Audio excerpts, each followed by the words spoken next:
Meus irmãos e minhas irmãs, com que alegria nos reunimos mais uma vez no domingo, hoje segundo domingo de setembro, mês da Bíblia, Palavra de Deus. Que bom se cada cristão de cada comunidade der mais atenção, se debruçar mais, com mais alegria, com o desejo de aprender realmente o caminho que leva à vida, o caminho de Jesus. E hoje, com o evangelista Marcos, mais uma vez, no capítulo 8, versículos 27 a 35, naquele tempo, Jesus partiu com seus discípulos para os povoados de Cesareia de Filipe. No caminho, perguntou aos discípulos: quem dizem os homens que eu sou?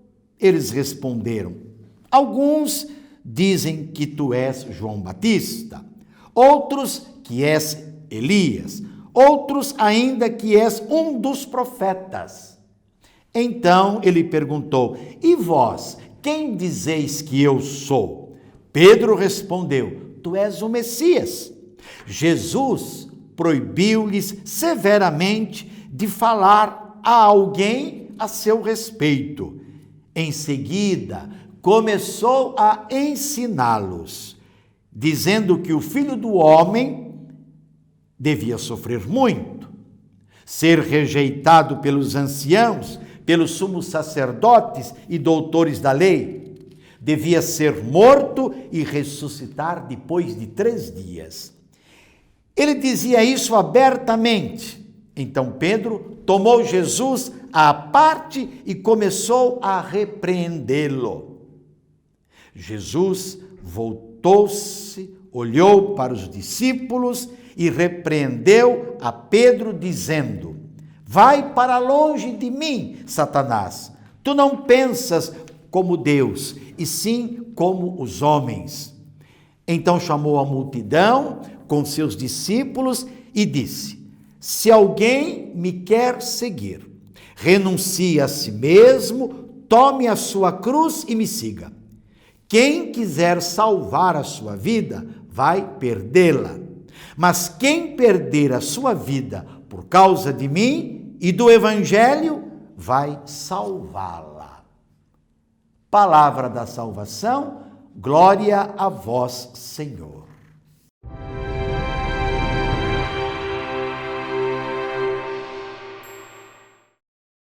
O Evangelho para este domingo, segundo domingo do mês de setembro, 24º do tempo comum, apresenta as condições para o seguimento de Jesus. Meus irmãos e minhas irmãs, saber quem é Jesus não basta. É preciso comprometer-se com Ele, com o projeto que Ele traz com a sua pessoa. Que projeto é esse? O reino de Deus. E o Evangelho de Marcos nos ajuda ainda a compreensão do que significa então ser cristão, ou seja, decidir-se por Jesus cada dia e com Ele fazer o caminho. Lembremos que os cristãos na igreja primitiva eram conhecidos como aqueles que eram do caminho. Quem é o caminho? Jesus. Ele é o caminho, a verdade e a vida. Toda a primeira parte do Evangelho de Marcos, até o capítulo 8, tem como finalidade a apresentação de Jesus com o reconhecimento de sua messianidade. Ele é o Messias, ele é o enviado do Pai. Assim declarou Pedro no versículo 29 do capítulo 8. A segunda parte do Evangelho, então, apresenta o caminho de Jesus para Jerusalém, onde ele se defrontará com os poderes constituídos, poder político, econômico, religioso, ideológico, que se concentram no templo. Depois que Pedro, em seu nome e em nome dos seus companheiros, confessa que Jesus é o Messias, o que ocupará todo o seu tempo será a sua dedicação a eles, aos discípulos, revelando aos poucos o modo concreto do seguimento dele, do compromisso com ele. Nesse contexto, nos deparamos com os 3 anúncios da paixão sintetizados na renúncia de si próprio, no tomar a cruz cada dia e no seguir a Jesus. Quem é Jesus? Quem é Jesus? O que o povo diz dele? Que é João Batista, que é Elias ou um dos profetas. Tudo isso tem um fundo de verdade, como diz o povão. Mas estas afirmações não correspondem plenamente ao significado de sua compreensão. O povo ainda não atingiu por inteiro a compreensão de quem é Jesus. É Pedro que chega a compreender quem ele é. Ele é o Messias, o Cristo de Deus, o ungido de Deus. Pedro, na verdade, então, é quem expressa corretamente as esperanças e os sentimentos do povo. E o messianismo de Jesus consiste em denunciar toda forma de dominação, discriminação e opressão. E por isso defrontar-se-á com os poderes instalados no templo, poderes constituídos que o levarão à morte.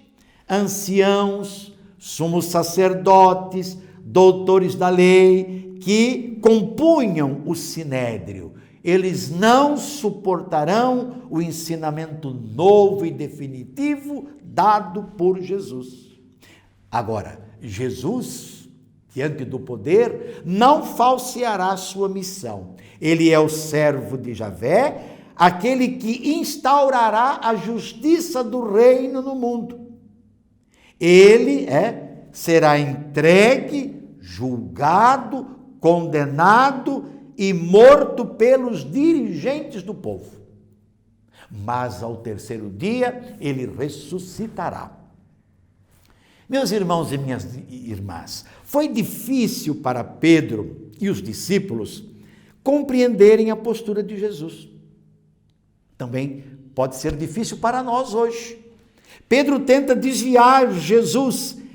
E quando ele tenta desviar Jesus do caminho, o que ele se torna para Jesus? Satanás. Quem é Satanás? Satanás é o adversário do projeto do Pai confiado a Jesus. Satanás aqui tem um nome bem concreto, é Pedro.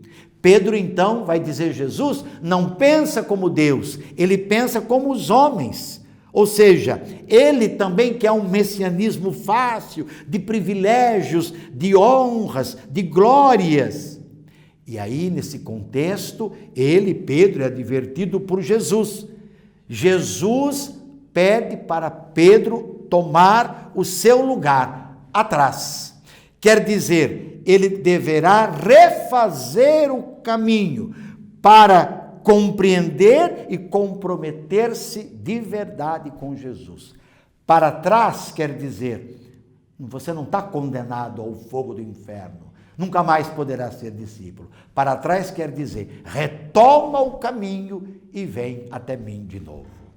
O evangelho deste domingo, então, termina com Jesus falando aos discípulos e às multidões que, para viver o seguimento dele, para estar já agora fazendo a experiência do reino, primeiro é preciso renunciar-se a si mesmo, ou seja, colocar-se com total confiança nas mãos do Pai, ser pobre. E o que é ser pobre na Bíblia, no Evangelho? É viver do essencial e totalmente entregue à causa do reino.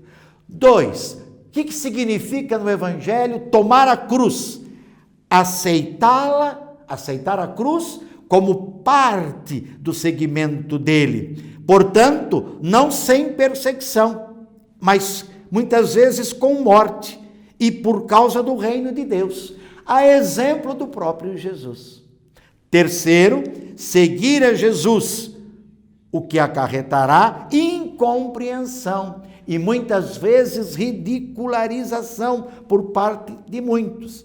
Mas é preciso ter sempre diante dos olhos a atitude de Jesus. Ele foi fiel ao projeto do Pai.